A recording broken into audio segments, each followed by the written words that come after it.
Hi, Heather. Great to see you. Good to see you too. And we talk about shared services today. Yeah, exactly. Welcome to, I think this is the first time you've been on TGS Live. So I know you and I need to have words about that. yeah, thank you. Thank you for joining us this one time. It'll be the first of many, no doubt, but this is a special event to talk about the shared services program in TGS. And no one better than yourself to talk about it. I just maybe could you tell us a little bit, how did you get involved with TGS, with the shared services program in the first place? So, you know me, I work a lot with professional service firms around the world. And you asked me to go, how can we've got really great entrepreneurial members, unlike a lot of international networks, which are very often legal tax with a tiny bit of audit. TGS is unique that it's got this very multidisciplinary approach across it. You've got consultants to marketing consultants through to tax to all of these sorts of things. And your members at the time were going, look, if we work together more collaboratively, we could create something that's bigger than the whole. And that's how it came about. It's how do we go beyond the normal activities of a network where, and let's be honest, what normally happens is I'm in the UK and one of my best clients is saying, I need help in France. At which point I go to the French member and go, please meet my best client. In fact, Andrew, about every 3 to 6 months, I normally put one of my clients your way and say, we need to speak to the member in Switzerland or Portugal or whatever. And that happens. And that's what you and I would talk about is the benefit of a network. It's that whole, hey, I've now got international coverage. I can keep my best clients because I can show that they don't need to go to the next level of firm to get that help so they can do their business in France or Switzerland or America or Peru or China. And so that's how it came about. How did we go beyond the normal activities of a network to something that started, we have this phrase in the UK where the sum becomes greater than the parts. Yeah, absolutely. That's exactly right. I mean, at that, what you describe about the normal network work, it's exactly that. It's, referrals. I need someone here. This is happening. And the biggest thing which has been happening over the last couple of weeks is people asking me about European VAT, as you can imagine. And in fact, that's, I jumped the gun a bit, but I think that's a possible shared service for TGS in the sense that I think it was Ruth who said that we could perhaps be the vaccine for European VAT issues, but that's a bit further down the line, perhaps.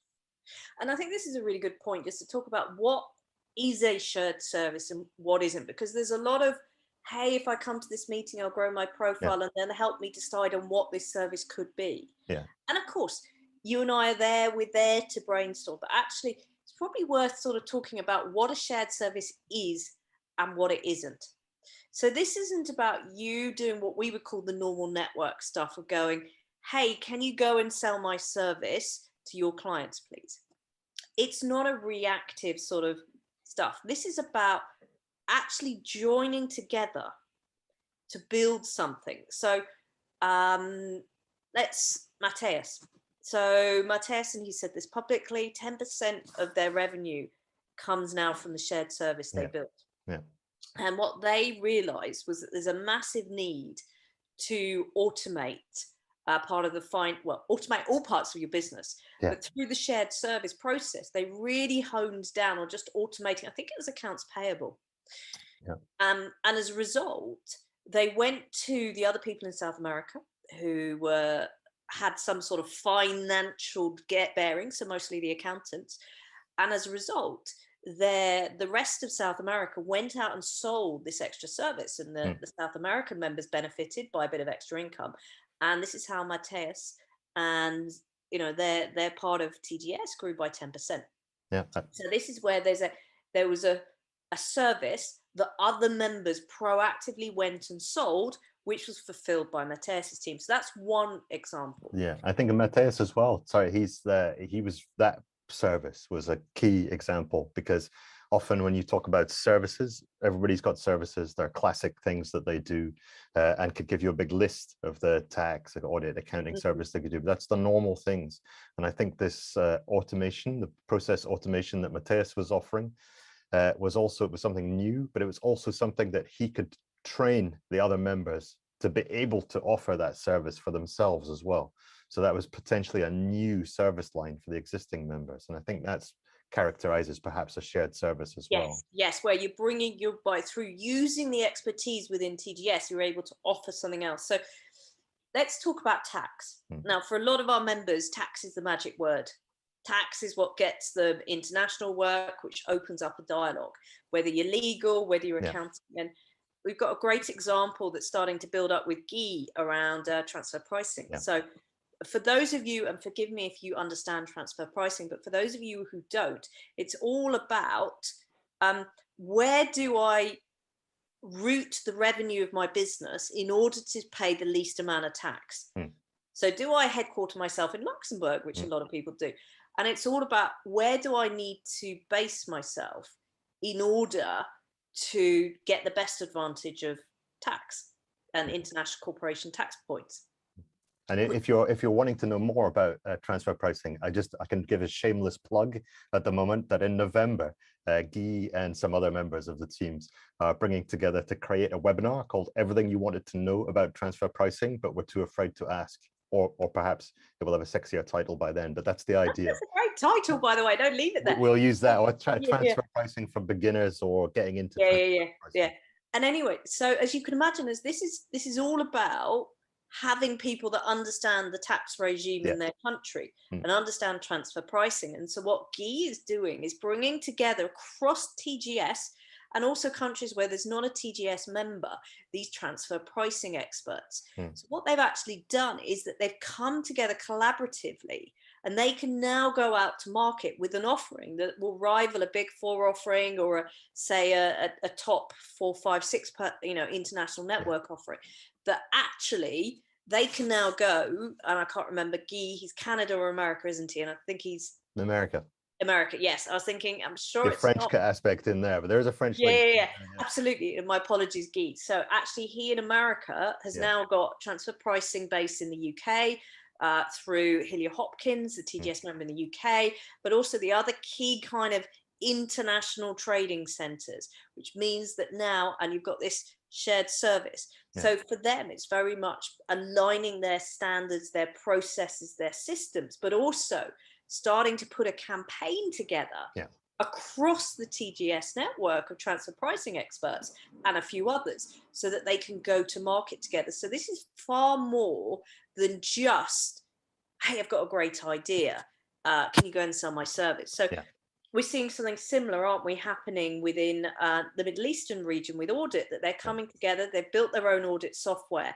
And so what it's doing is giving the KSA, the Kuwaits, the Iranians, the UAE, the chance to actually, because a lot of that, if my understanding, a lot of that region, it's not just the audit of their home country. There's normally the audit of 3 or 4 others. And they're all coming together to agree common standards, a route to market, how to each use this software. And so they've got something they truly own that's in their own language that they can use. So these are some of the emerging ideas. So I think that the tax one as well. I think the caseware, the audit.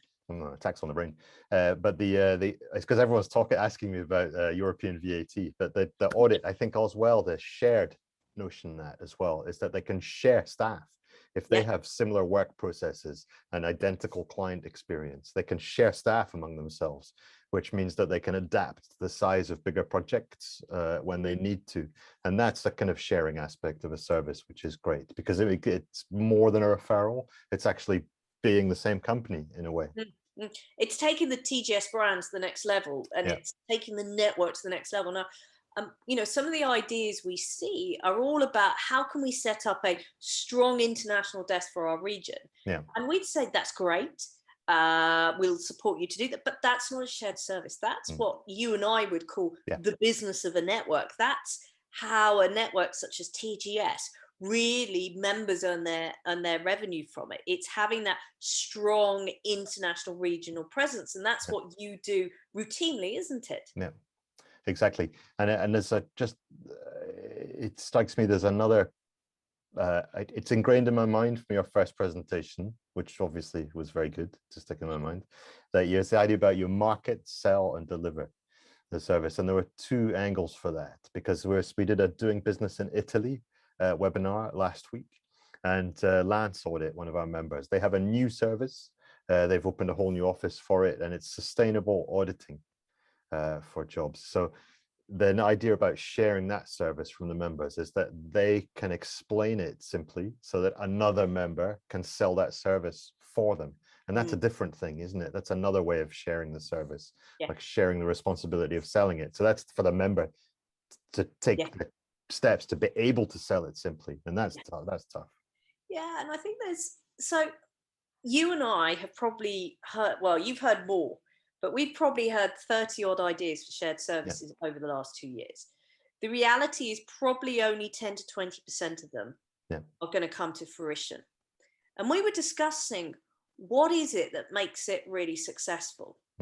So a lot of people fall down at the first step, which is, can you explain it simply in one page? A lot of people don't have, it's still an idea which is very vague around the edges, with a sort of entrepreneurial, let's come into one of these accountability calls and bounce some ideas around. And of course we'll do that, but we need to see some progression. And I think a lot of people fall down in that, I've got a great idea, but how do I explain it in a couple of sentences? And that's super, super difficult.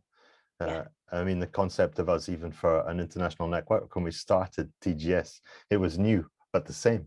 And people have a preconceived idea about what a network is. So it's the responsibility for us to be able to explain it simply and clearly and quickly, which means you can't say everything about it, but you have to be selective. And like you were talking about, Matthias, he came up with a good quick win for someone to explain it quickly. Well, if you do this, you will gain this, and that's really doing it that simple. So the other thing is that time is a big issue. You know, people are in TGS because they're generally part of a thriving, growing, successful professional services firm. And with that means time is not your friend. You know, but that's the problem, is because none of this is given to you, and this is a very English phrase, we talk about given to you on a plate, i.e. it's not easy. This is going to take time to build, to execute, to flesh out, to market.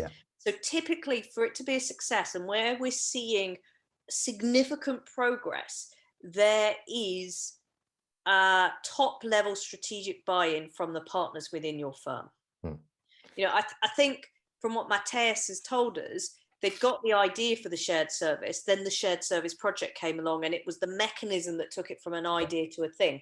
But they'd already decided that actually there's a real opportunity here.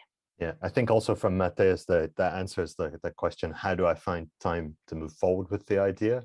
And the answer is exactly there, because the question is a trick, is that you will never find the time. You've got to block the time. So if it's going to take you 1 hour every week to move forward on the project, that's a good start. But if you've got 1 hour every couple of days, then you're going to move faster. You have to make the time to make it happen. I mean, we set up these accountability sessions with you so that it would force people to block the time to move forward. And that's the key, I think, to making anything happen. I think the other thing is also about keep it simple. The ideas that we've seen come and get to execution tend to be very simple. So the ideas that we see that never quite get to execution tend to be quite complicated. And don't get me wrong, you and I love ideas that are going to change the world. We like ideas. We love that. But actually, the ideas that we've heard that are going to change the world never get beyond idea stage. Actually, you look at the ideas that are moving forward very quickly. Matthias with his automating accounts payable. You look at the transfer pricing international network. You look at a common audit standard and software for Middle East. These are all, I don't even need a sentence, do I, to describe them? And all of these are flying. And interestingly, all of them, we're seeing that the main players, the stakeholders, the people that would be the advocates that would move it forward are meeting independently of us, aren't they? Yeah, exactly. And the best tagline I've heard recently for a shared service was the TGS is the vaccine for your European VAT problems. Yeah. I mean, a vaccine, maybe we'll get it quicker than the COVID vaccine. Give us a year, 15 months, we'll get it. But that's how long it takes. And it's the same sort of process. So that's great. I'm really conscious of time, as always, and conscious of your time. Yes.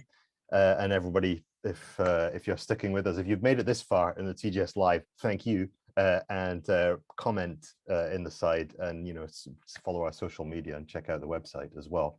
If you've got any kind of the biggest or key or any advice for people to make their shared service a reality, Heather, what would that be? Keep it simple, get strategic buy-in from your firm, allocate time to it. That is fantastic. I think that sounds like 3 excellent things that I'm going to write in very big letters and send to everybody who's involved in the process, because you've got to get the people who's going to blocking your time to say, that's okay, work on that project, let's make it happen. And simplicity is key. It's going to help us understand it. It's going to help us sell it to the other members, and do it regularly, put the time in. Yeah, absolutely. Well, Heather, thank you very much. I hope you are get better soon, and that you're out running about. Running maybe a while. Running maybe a while, cycling, or at least hobbling about. Thank you very much. And everybody else for joining us on this TGS Live special with a special guest, Heather Townsend. You'll also find a link to Heather Townsend's information in the bottom or the side or wherever that is here. Okay, Heather, thank you. Thank you, Andrew. Ciao for now.